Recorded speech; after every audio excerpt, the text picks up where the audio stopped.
Hi, everybody. I'm Dennis Scholl, the CEO of Oolite Arts. And tonight you've joined us for how to collect on a budget and support local, two things that we all know are very, very important. I'm psyched to have a wonderful panel of very smart collectors with me tonight.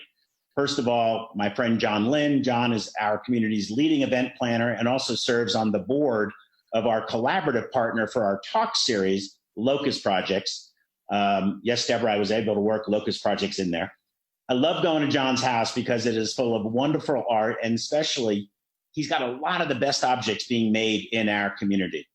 We're also joined by Dejha Carrington, who is the VP of Communications for Young Arts and is also the creator of Commissioner, a subscription series that allows collectors to acquire reasonably priced work and, more importantly, demystify the art world. And she does that well, I must say.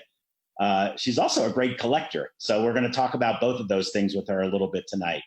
And finally, I'm joined with Elena Angulo, who's been collecting for quite a while, like me, and has been an incredible asset to our artistic community. She sees everything in town. Her day job is as an attorney for Jones Day. I'm going to say Jones Day represent, because I know there are some of my Jones Day friends out there. And I love what and how she collects. And I don't say that just because she's also one of my bosses on the Oolite board. So let's bring up our panelists onto the screen, and let's go from there. So I actually can't see the panelists, so I'm just going to roll with it and say, hi, John, give everybody a wave. Let them know who you are. Dejha, give a wave. And Maria Elena, give a wave. Thanks. I'm really excited to have all of you here. Now, to our viewers, we're going to be doing a Q&A at the end of this for everybody. So please send your questions into the chat. That's where we'll be rescuing your questions and sending them back out to the panelists. We're going to kick this off by giving each of the panelists a few minutes to talk about 3 works in their collection that they think express something about how they collect and why they love that object. Maria Elena, we're going to start with you. Tell us for each slide what we're looking at, who the artist is, what's the medium, and tell us, more importantly, why does that art piece reflect something about your collecting philosophy? There she is.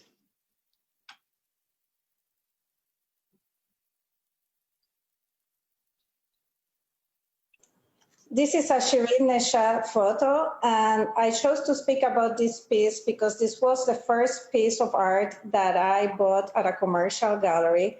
It's also the piece of art that made me decide not to collect contemporary photography. Obviously, it's a photography.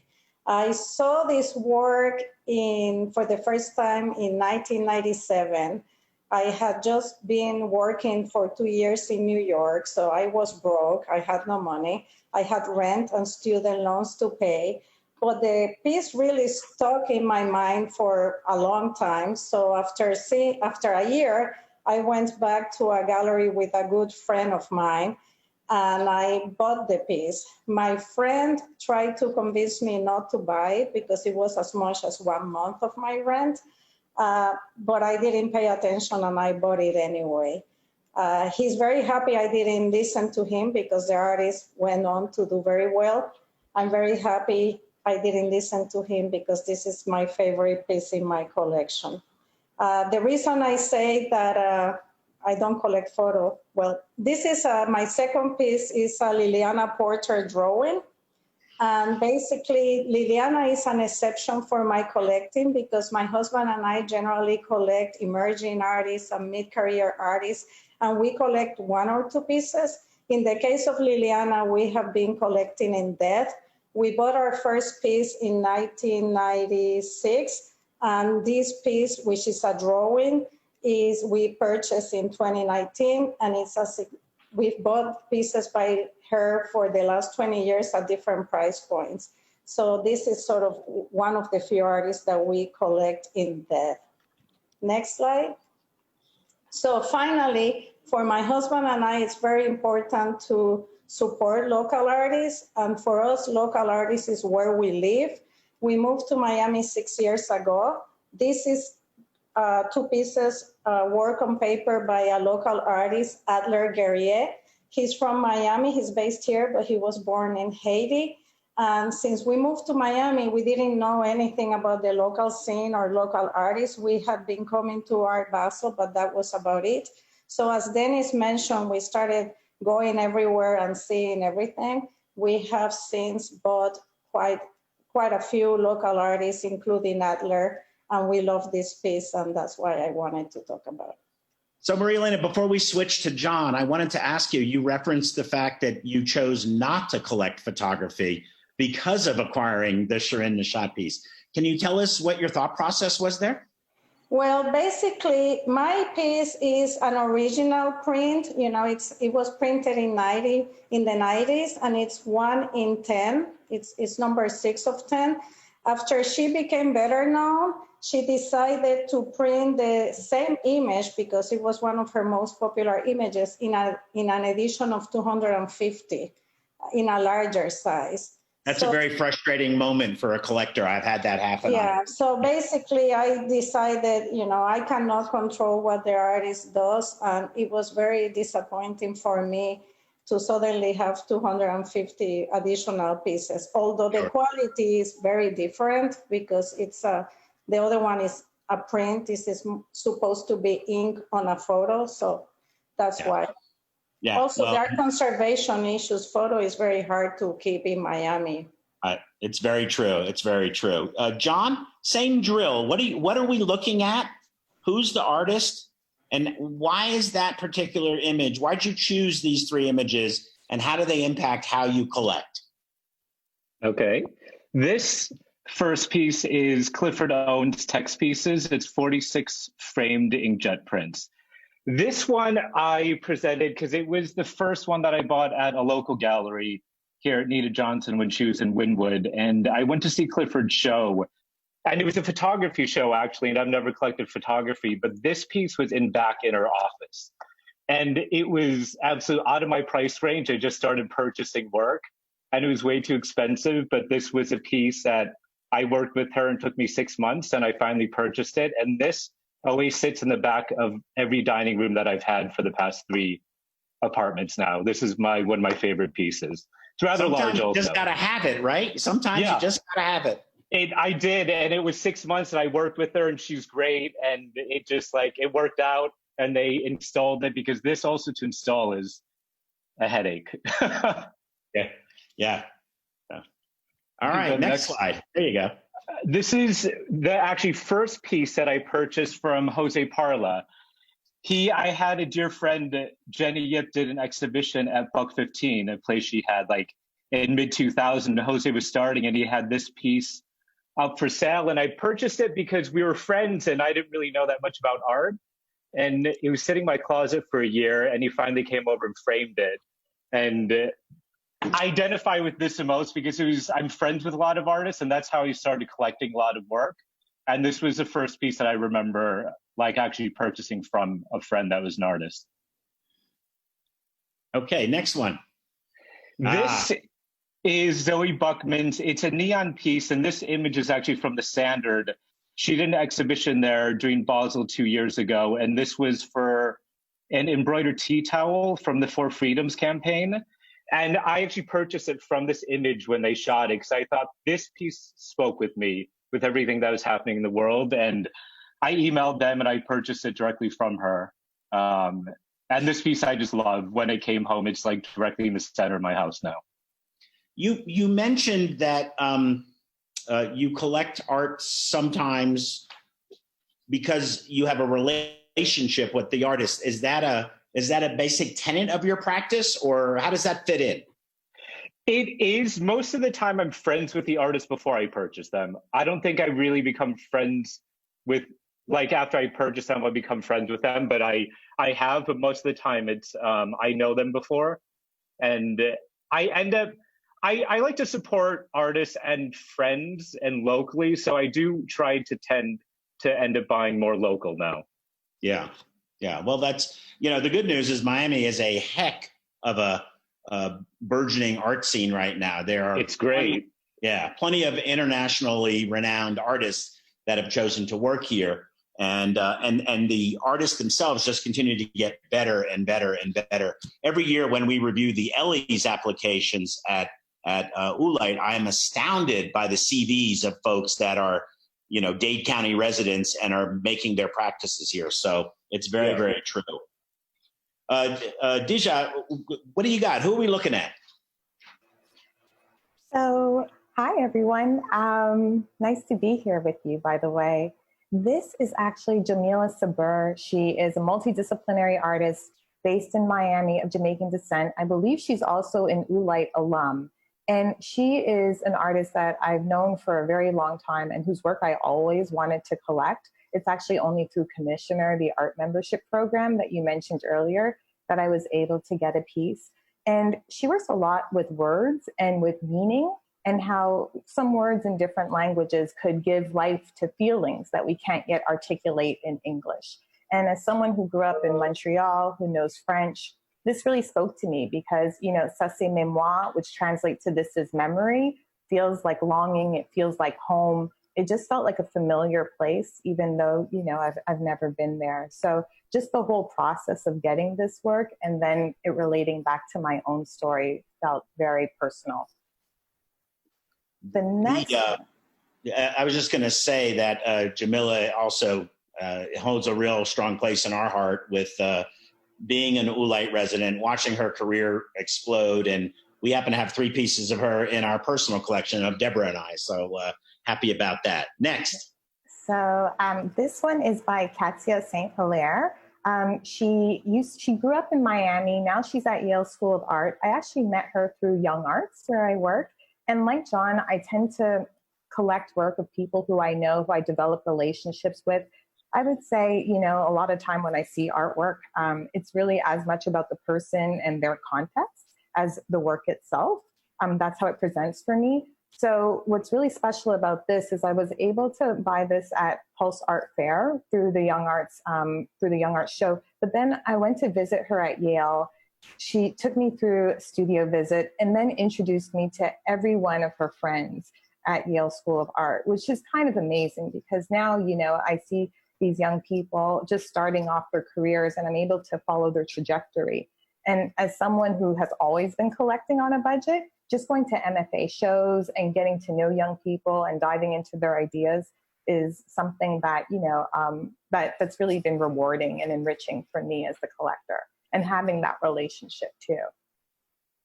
Yeah, I think that no matter who you are, you collect on a budget. It's the thing I like about the art world. Doesn't matter if you're Bill Gates or you or me. There's way more art than there is capacity to acquire it.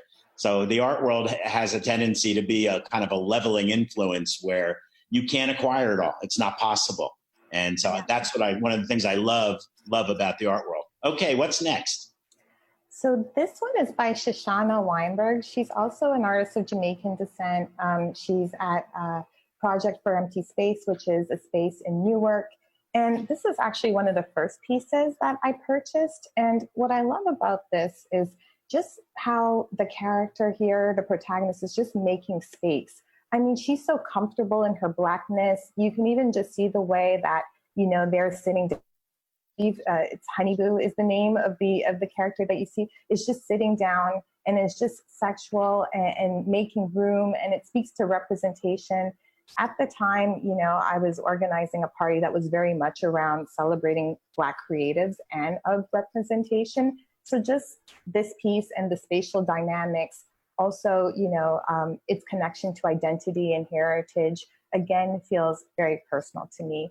And Shashana is an emerging artist, like Kazia, like Jamila. For me, working with artists who are at the very beginning of their careers, right? Or rather collecting artists who are at the beginning of their careers and even mid-career, but still on their trajectory has been something I've really enjoyed because of my ability to follow the story and maintain a relationship. John and I spoke a minute ago about relationships with artists. Tell me about what impact having a relationship, seeking a relationship, building a relationship has on your collecting. So I would say it's really everything, you know, because when I look at my walls, I don't want to just see the end result or the end product. I want to be able to go deeper than that and have a memory of how we met, what the work is about, maybe where our histories intersect. So for me, every work has a story behind it, and that relationship adds to that story. It adds layers and texture.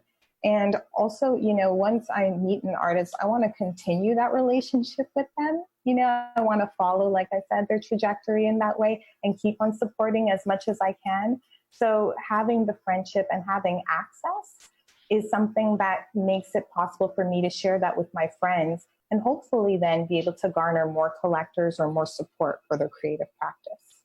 For sure. It's funny because Deborah and I approach it from the exact opposite way. We always joke when people ask us, we say we collect art, not artists. Right. And we've been zealous about that. And I think we've been zealous about it because we've met some incredibly lovely people in the art world whose work we don't like.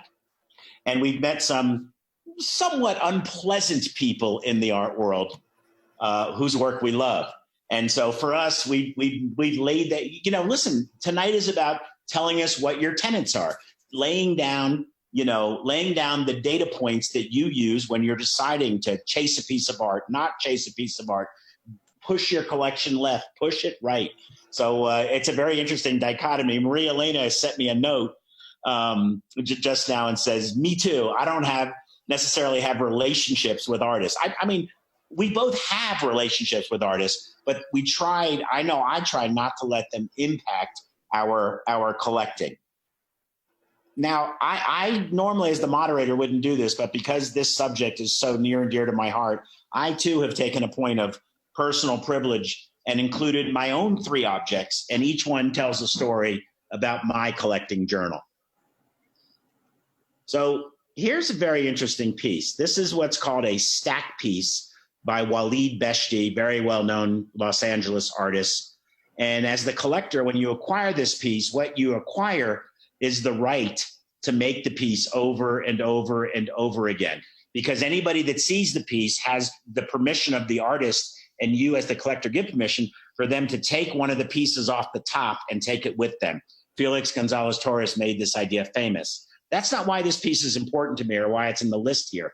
The reason it's important to me is because I paid $900 for it, and a year later, it was in the Whitney on exhibition in a group show.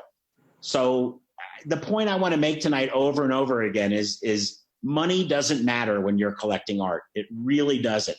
Money may cause you to reshape your collection.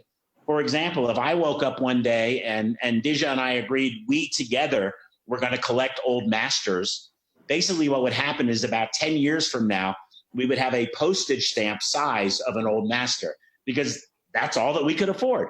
So it may shape your collecting philosophy. It may shape your collecting approach, but collecting on a budget, everybody's collecting on a budget. So this is a good example of what can happen to you as a collector. You can wind up with a piece in the Whitney for $900. Next slide.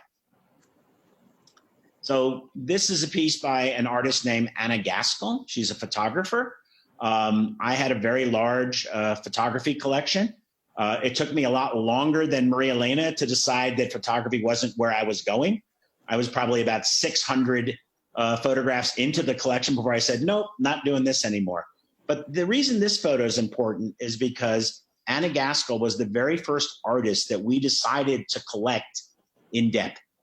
And you have to ask yourself as a collector, what are you going to do? Are you going to focus your collection on a medium and get something by everybody? Are you going to focus your collection on a handful of artists and get a lot by each of them? That's a very, very big collection pivot point. And so Anna was the first artist that we collected in depth. We wound up acquiring probably around 20 works by her, many of which we've since deassessed, given to museums and things like that. But that's a really important point. And we'll go to the next slide now. So this is a work by Warlampurnga Japaljari. He is an Aboriginal Australian painter, and I believe he is the greatest artist in Australia. not the greatest Aboriginal artist, not the greatest painter. I think he's the greatest artist in Australia. This piece appeared at Documenta two times ago. And this piece is there for me because the other decision you have to make is if you're going to build a cohesive, thoughtful collection, what are you going to collect? I grew into this idea of collecting Aboriginal Australian art with Deborah because we got a little tired of the art world. The art world had kind of burnt us out a little bit, but we're collectors. I mean, I get up every morning and I'm looking to buy something. I once did the math, and for the last 42 years, Deborah and I have bought a work of art on average every 7 days. So that's well over 2,000 objects. And so I'm going to collect, but you know, how do you collect thoughtfully? What do you do? And so what we decided to do is we decided to zig when everybody else was zagging. And what I mean by that is nobody cared about Aboriginal art, wasn't interesting to them. It just wasn't something that was on people's radar. And that's another way to collect, is to try to find a place in the art world that you are either there first, or you're there a lot, or you have special access. So those are my three images. And I appreciate you guys giving me the point of personal privilege to talk about them. Now, I want to have everybody brought up on the screen, and I want to switch to talking about the role budget plays in your collecting. How do you decide what to spend on art? Do you have an annual budget, a per piece budget? What role does budget play in your collecting, John? Mine, I mean, it's the leading thing for it because I don't have a goal per year, but I'll put a ballpark figure away every year. And when I purchase something, I don't figure out how many pieces I'm going to get that year. It's like if I spend it, I have to see that piece that I want now, especially. I'm not just purchasing pieces now I'm collecting pieces now that I want to live with in the future, I guess is the easy way of saying it. So I'm doing it on a budget to figure out where I can have the piece and what exactly I'm looking for. Right. Dejha, what role does budget play in your collecting? I think budget plays a large role for me. Budget plays a large role in my life, just in general. Everything is by budget, right? Probably a better answer. just saying. But you know, what matters to me also is where am I putting my money? So I think a lot about Black and brown artists and artists who have been overlooked, maybe not have been in the mainstream, but who have always been important, who other folks have always been paying attention to, but maybe who've not necessarily gotten their dues or really the spotlight that they deserve. So I really think about where I'm spending my money in general. Why didn't I figure out how great Norman Lewis and Alma Thomas were before everybody else? I mean, I've had moments where I've succeeded at that, but when I look back and I look at that work and I pine for it, but it's so vastly out of reach at this point. Those are good examples, I think. Yeah, mm-hmm. Yeah. Maria Elena, do you make an annual budget? Do you have a budget? Does Henry have a budget? We don't have a budget as a overall, but we sort of tend to buy young artists who are not as expensive as other, as obviously established artists. But we have now, our limitation is more space. Like John, we want to buy things that we can see. Again, sometimes we buy something that is out of what I would consider our budget, like the Liliana Porter drawing I showed. I mean, she's established, that's not an emerging artist. But basically, we tend to not have a budget, which drives Henry crazy because he keeps saying, oh, you keep buying everything you like. Sure. I think about that a lot, actually. I certainly sit down at the beginning of the year and make a budget. I go over it with Deborah, and then I exceed it by February. So that's generally how I like to collect. And Deborah goes, really? So, yeah, that's a difficult one. Maria Elena, are you actually collecting, though, in a way that if you can't hang it, you don't collect it? Well, I mean, it's become more important to us because we don't have thousands of objects like you do, but we have probably like 300 or so. So to me, it's very frustrating to not be able to see what I buy. So, and that also has influenced the size of the pieces that I was getting. For a while, I was only buying small pieces that I knew I could squeeze somewhere in my house. And then suddenly I realized, I cannot keep buying small pieces. I need to buy things that are significant from the artist and that, are bigger, because for a while it seemed like I just had a small drawing of every artist. So, I'm actually going through that now because I'm switching from, I used to have a space in Wynwood that you could hang a 30-foot painting in, and now I just have a modest apartment. And I'm transitioning out of, I was talking to folks before we put the call online, how I'm transitioning out of a 20-foot long painting into a 11 by 14 inch Bryce Martin drawing. It's a big change. It is. And I have to be careful of what you're describing. John, are you out of space? Do you care? In my head, I cared, and I'm totally out of space, but I bought 2 pieces from Diego's from your show. I bought another piece from an artist. And actually, now that I think about it, I have like 5 pieces that I haven't picked up because I have no room. I'm planning to after also the pandemic when everything closed. But no, it hasn't stopped me. Every year I always think it's gonna, like, I have these parameters and these rules, and then I see something and like I'll probably text Esther and I'll just be like, I'm never buying another piece, and 2 days later I just purchase a huge piece and I have no idea where it's gonna go, but so no. Not really. Dejha, are you in storage? Because you know what they say to all 3 of you, you're not really a collector until you are in storage. That's the macho definition of being a collector. I'm more of a sprawler, I would say. So I have a piece at Young Arts. Well, actually, the whole 3rd floor where I work right now, there's different pieces of mine there. And some are with friends and some are with families. So I haven't quite run out of my own wall space, but I'm definitely trying to find homes for works that I care about.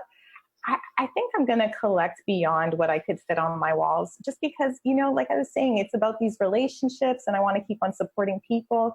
It feels like this thing that you just do, right? To your point, you wake up in the morning and you're curious and you're meeting folks and you're going to shows. How are you not going to support something that you love or find a place for something that you love? Yeah. It's very process oriented. Maria Elena, please go ahead. We started sort of giving some of our art to our children, and also do they want it? Yeah, they do actually. And also in my desire to get rid of some of my photos, we have donated some to the museums. Yeah, which is important because the institutions have very modest budgets, and if you have good things, that should be their ultimate home if you can afford to do that. Now, talking about collecting on a budget, really one of the best ideas I have seen in our community for collecting has really come from Dejha. The commissioner idea was such a beautiful idea.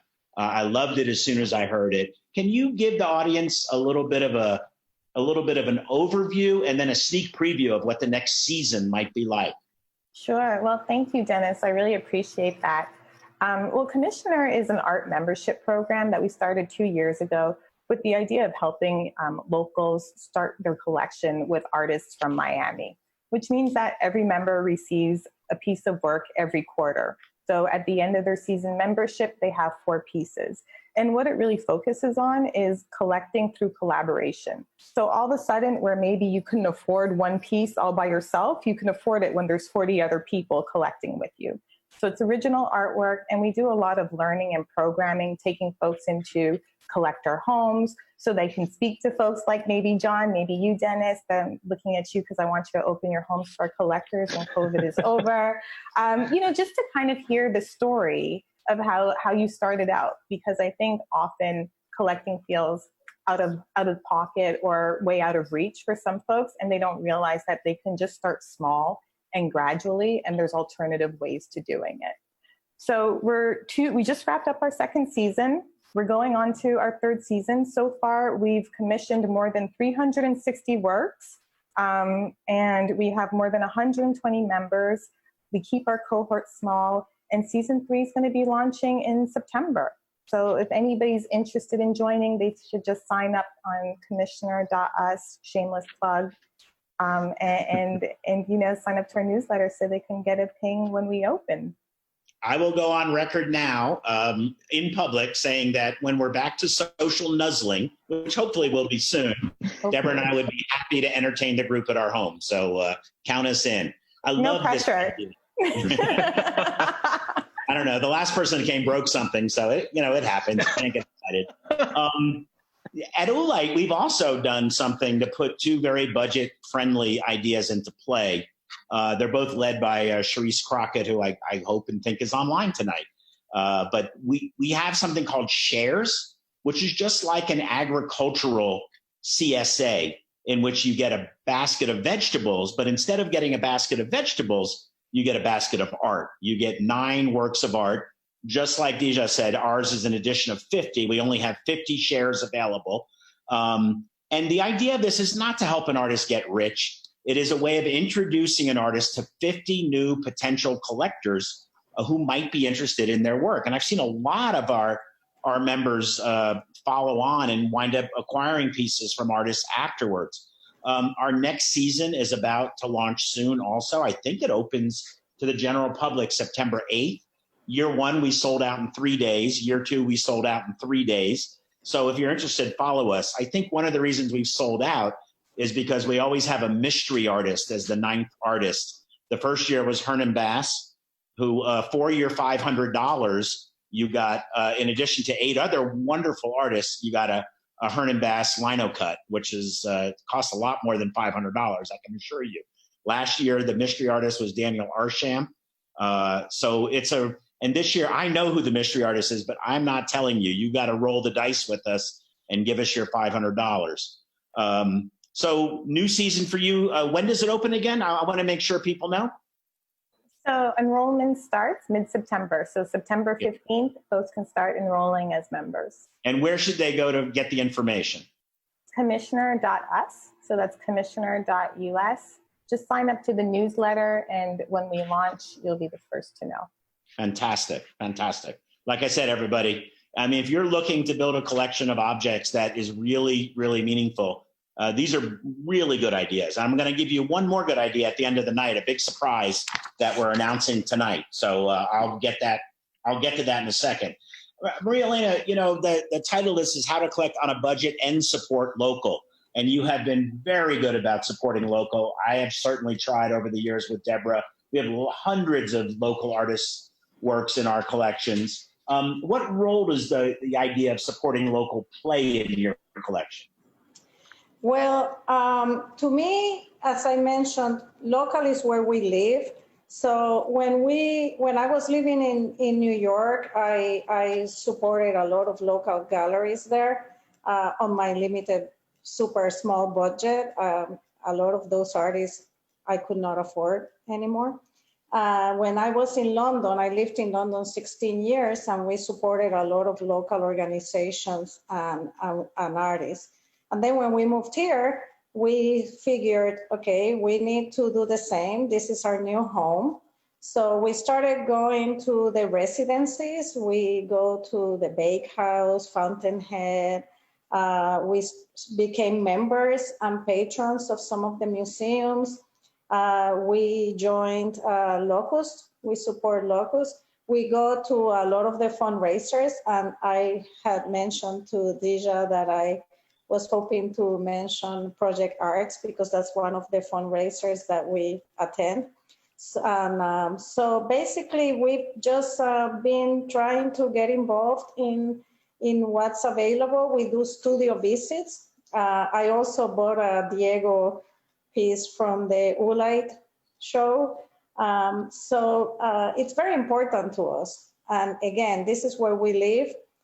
Also, to be honest, I also support, I'm from Puerto Rico, so I'm trying to support Puerto Rican artists. And my husband is from the Republic of Georgia. So we also collect Georgian artists. So basically we have a lot of homes, but right now our real home is Miami. That's great to hear. And Dejha, what's the decision point for you in supporting a local artist? How does that, how does whether they're local or not factor into your decision process? So for Commissioner, it's all about local artists because it's the idea that we want to invest in our creative community. And of course, we believe that artists make cities stronger. So the more people are civically engaged and supporting our artists here in Miami, the stronger and all the better we all are for it. When it comes to the personal collection that I'm able to build beyond that, it plays a role, but what plays an even bigger role, I would say, is identity. So I'm very consistent with this. I'm very interested in supporting Black female identifying artists and also artists from the diaspora. So that's something, you know, that even in the pieces that I just showed before keeps on coming up for me because of the stories and the relationships that I get from it. Well, in this, and frankly, it is the golden age of African American art right now because, you know, for whatever reason, it hasn't been looked at in the same way until now. And I mean, it is the movement in the world right now in terms of what people are excited about, enthusiastic about. The work that's coming out is the best work in the world. So it's exciting to see that. And some people have been way, way ahead of that, and others are just coming to it. But it is certainly joyful to see that happen. It is an exciting time, but, you know, as you said, some folks have been way ahead of it. I think a lot of Black people and Black communities have been looking at Black artists for a very long time. So I think of it beyond Black artists having a moment because this is a moment for Blackness. You know, I think this is something that's been happening for a very long time. And I'm just happy to see more people interested and engaged in this beautiful thing we have. Yeah, couldn't agree more. I couldn't agree more. John, what about you? I mean, you have a lot of local artists. It's been a big focus of your collection. Is there a decision point that you look at? There isn't. Most of the times, most of the artists I've purchased through organizations in Miami, like Locust Projects, like Fountainhead, Oolite. So I'm supporting the organizations and the organizations that support specifically the local artists. So that's what I look at more. Yeah. One of the things that I've noticed starting when Art Basel came is the hundreds of people who in the first year of Art Basel bought a work of art just to support. They weren't really collectors. Then the second year they bought a work of art. Then the third year they bought a work of art. And suddenly we have woken up in the last 5 or 10 years, I'm going to say. And we literally have hundreds of people in this community who during the fair, they kind of just get into the rhythm of it. And you go to their houses and there's 20 works of art on the wall that are exciting and fun and interesting. It's the same way with Commissioner or with Shares. You know, you can do it and repeat for 3 or 4 years, and suddenly you kind of have an art collection. You might not think of yourself as a collector, but Miami is a great collector town, and it has supported many local artists for a very long time. So before we go to the Q&A, I think that we have some budding collectors on the line, and I'm interested in you guys giving us a little inside scoop about what you're thinking about and who's interesting to you locally and who's interesting to you internationally right now. Who are you following? Who are you excited about? Who would you like to shout out to the community? And whoever raises their hand first can go first. Maria Elena. Okay, well, locally, I am following, and I'm very excited that she's going to have a show at Dimensions Variable, Janira Collado, and also one of Dejha's artists, Jamila Sabur. I'm very excited about their work, and I'm hoping to add them to my collection at some point. Internationally, in the US, I'm quite interested in the work of a young African-American artist that I saw at the Untitled Fair, Dana Robinson. She does paintings and collages, and I thought that her work was really beautiful, and it's at this point at a very reasonable price. And also, believe it or not, I took a course on Ecuadorian art because I'm trying to learn. I lived abroad for so many years that I really don't know anything about Latin American art because in London it was not as popular as here. So I took a course taught by a young curator and former art galleries about Ecuadorian art. And I learned a lot, but one of the artists that I think is very interesting is Oscar Santijan. He's represented in the Netherlands and in London. And he's famous because he cut an inch of the top mountain in England. So he was all over the press because he basically made England shorter. And then again, I'm following some Puerto Rican artists like Jose Luis Vargas, who recently had a show at, at a gallery in Miami, and I'm Bill Brady. And he's represented by Embajada in Puerto Rico, so. Fantastic. Dejha, who are you thinking about without giving away any commissioner secrets? I know, right? Well, I can tell you a few people that I'm just thinking about personally. I'm really into Giovanna Gonzalez just because of the way that she works. You know, she has a curatorial practice. She's an artist herself. She works a lot with textiles and heavy materials, but also she's very collaborative in her practice, and she's thinking about space, spatial dynamics, and collaboration with other groups. Which is something that I can really relate to, being someone who's of the community myself. So I just find her to be a very interesting person in that way. And we're excited about her upcoming Loca show. And also she got an Ellie's Award to do that kind of social practice as opposed to creating objects. So yeah, that's a great choice. Exactly. And, internationally, I actually met this artist, Peter Kimwathi, in Kenya. He was introduced to me through Claire Bruckle, who is local curator, when I was traveling. And I got to visit his studio, which is right in the hill. It's just beautiful countryside, right next to these beautiful tea farms. And, this is a place where when I went to visit, I still have all the smells and the sights and the memories of just driving up the hill, from that time. And so the work is still indelible in my mind from that one studio visit. So I would say I revisit the idea of collecting the work very often and look out for his shows. Yeah, fantastic. John, who are you thinking about? Who's on your mind? Mine, Jamila is also, she's always, I think she has great pieces. And a funny tidbit is that I was in Detroit with her, and she can throw like a mean axe. She's like an axe throwing like champion. She's good at it. This sounds like one of those John Lynn nights. I don't think we want to go any further talking about this. No, but I was is Michael Vasquez, and I know you guys have featured him a lot. I've seen some of his work, but I saw him at the Aspen at the Home Way that you guys did.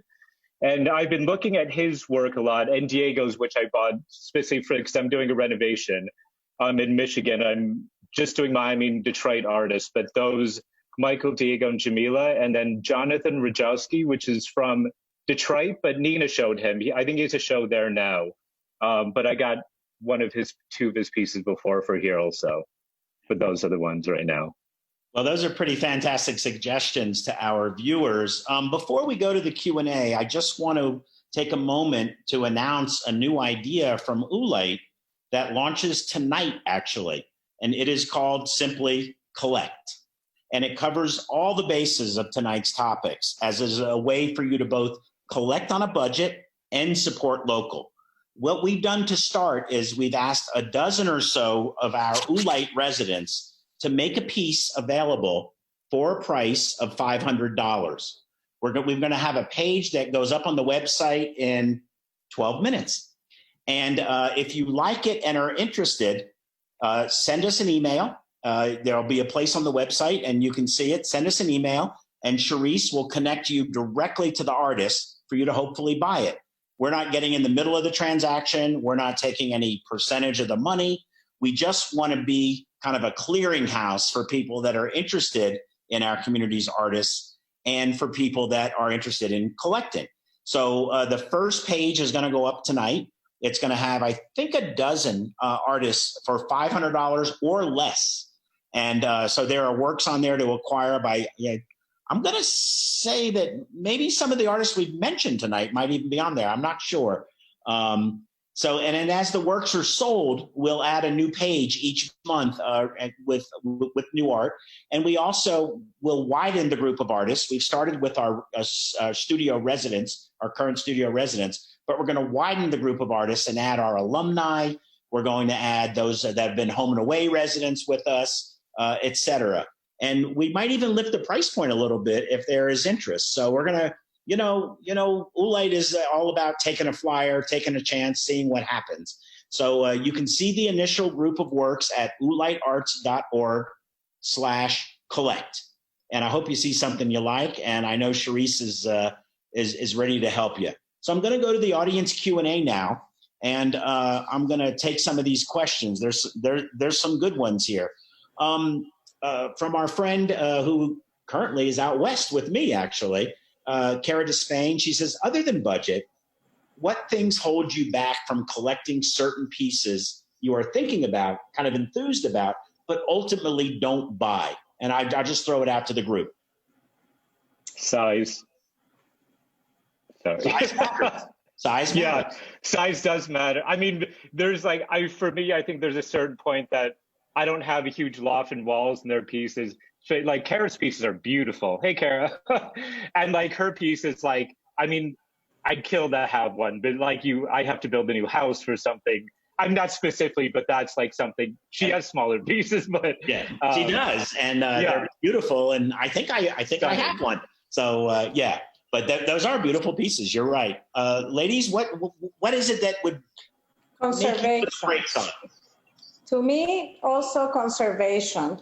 Because basically, I for example, besides the issue I mentioned, in Miami, the weather is very different to London. So humidity and the heat is not great for works on paper or photography, even though we collect works on paper. That's the focus of our collection.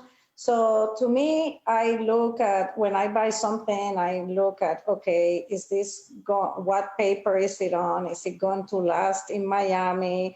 I have a Mona Hatoum piece that I have to keep under my bed because it's the only place that it's cold enough. So basically conservation and like John, size. Size. Isha? Size. Yeah.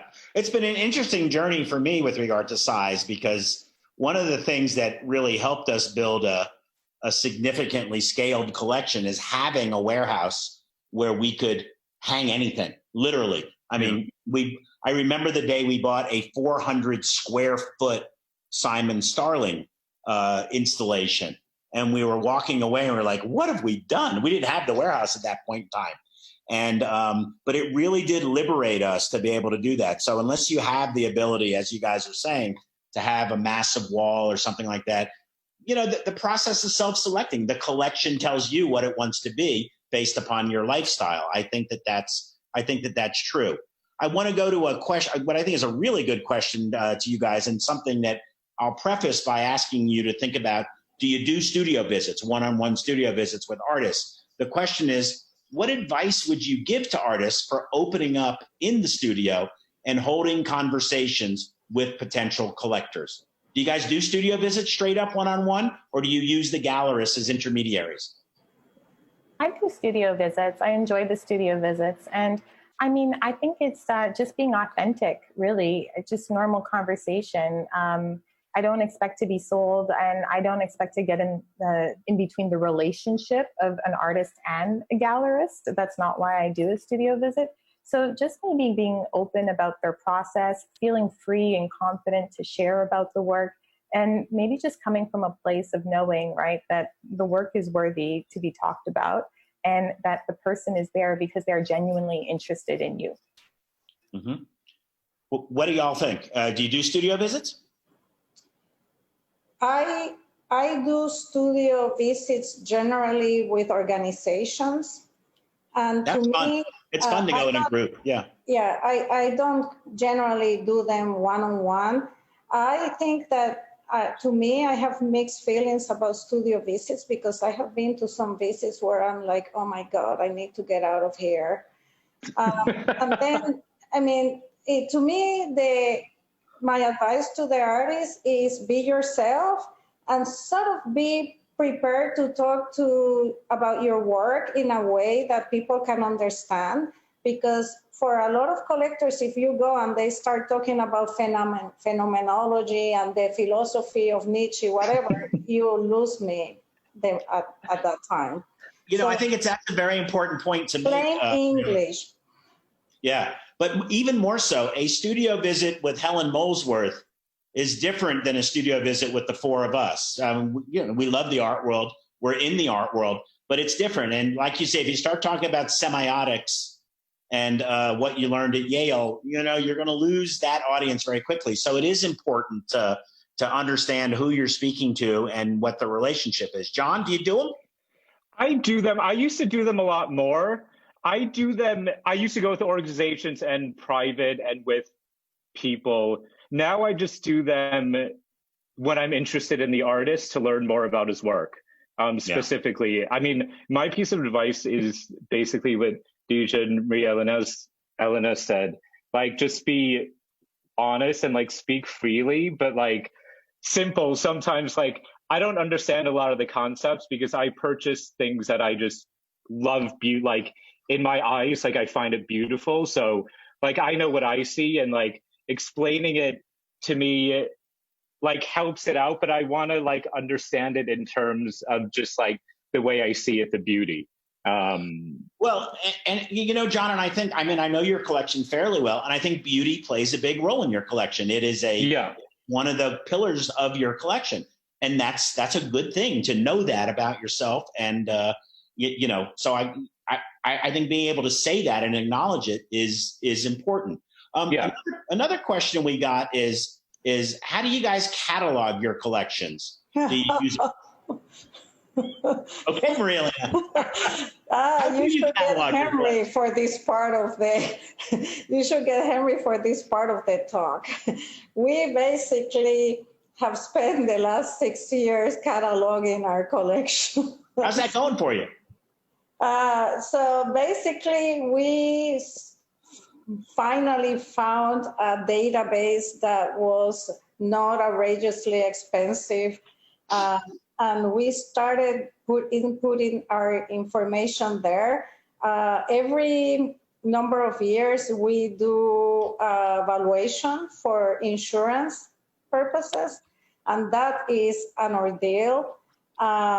Also, through the process, you know, we realized we don't have the invoice for a piece or a certificate of authenticity, which I think is very important that people get at the beginning, because if you plan to give any work to a museum or if you want to sell it, provenance is quite important. But at one point, we printed a little catalog of our collection.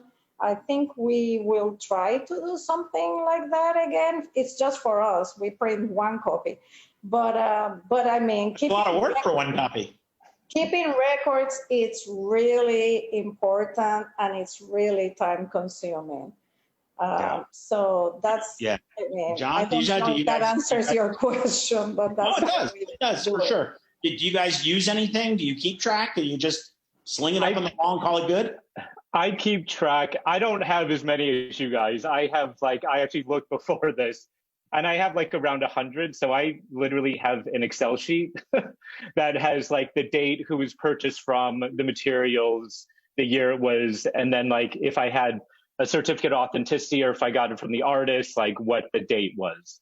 More so that's how I keep track of it. I have a manila file folder So that's one of the ways. But my friend started a company called Image Server, and it helps with the inventory process. And there's a few apps that I find to be helpful, and I just chose the one where I felt like sharing of the images was also possible if ever I wanted to do something with the work. So it's between the app and the folder that I keep track. Yeah, Deborah and I use a program. It's called Collectrium, and a lot of galleries are using it also. And it's great. I don't know how to use it, but the fellow that helps us with the collection does. I mean, if you ask me to get into it right now, I probably couldn't do it.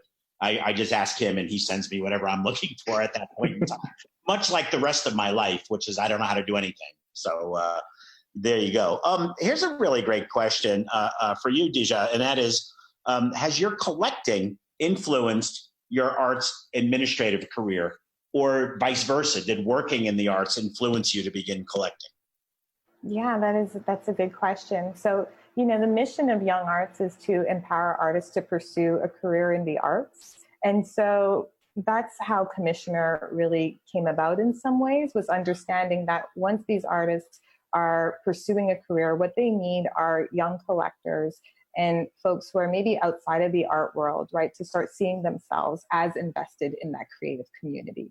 So that was one of the things. I wanted to empower the next generation of collectors. The other thing is that I think a lot about development and fundraising and how to rethink the model so that it's more inclusive. And so, my partner and I, Rebecca Monson, wanted to build a model that felt like more people could get involved and more people could feel themselves or see themselves as collectors, dismantling barriers around access and also around, who gets to call themselves a collector and who maybe doesn't feel as comfortable to do so. So it's really those two things. I think that is a really important point. When I started making films, I never thought of myself as a filmmaker. I still don't to this day, really, even though I've made lots of films and they've been seen in a lot of places. I think the word collector is in some way very subtly intimidating to folks. Because it feels maybe pretentious to people to call themselves collectors. So I think that dismantling that model and acknowledging, that's why I was talking about Art Basel before, because it opened Miami up to this opportunity, the greatest art fair in the world. And people are going to say, oh, this is what it's about. Well, I can buy something. I can buy two things, 2 things a year for 10 years, and I've got a collection. So that's been a really joyful thing, as is the idea of Commissioner, as is the idea of the CSA, the shares, et cetera. So, the artists need your support, everybody. That's the most important thing. Elena? I also wanted to say before I forget that, Miami, it's a very friendly community. It welcomed us with open arms, and that was really good. But it's also a place where you have access to curators and museum directors that it's very difficult to get in big cities like New York or London unless you have a lot of money. So I didn't mention it, but some of the artists that I'm following and I'm interested in have been referred to me by curators, and especially for markets that I have no clue. Like we've learned a lot about Guadalajara in Mexico, which is the second area. I only knew people from Mexico City, and it's all thanks through local curators or friends who are curators. Yeah. I think that the best bargain in the art world, frankly, is the idea of joining a museum collectors group. There are some expensive ones. I certainly started one at the Perez with Deborah probably more than 10 or 12 years ago. And there are some very inexpensive ones. The Perez has one that's about, I think, video and photography, and it's $1,000 to join. There are the young collectors at the Guggenheim. When I was paying attention to it, when I was involved with the Guggenheim, was $500 or $600 to join. And boy, they threw hella parties also. So, it's a great way to meet people too. But if you want access or you want knowledge, having a relationship with a curator is very, very important. I can't tell you the number of times Deborah and I have bought a curator a plane ticket to get somewhere, helped with a catalog or things like that. And the quid pro quo is simply knowledge. They think about art 24/7, and you can learn more in a half hour with a curator than you can in 100 gallery visits, 100 studio visits. They just live it and breathe it. So that's a very good point. I will give each of you just 30 seconds to maybe sum and give us your philosophy, or maybe what's coming up next for you collecting. What's on your minds?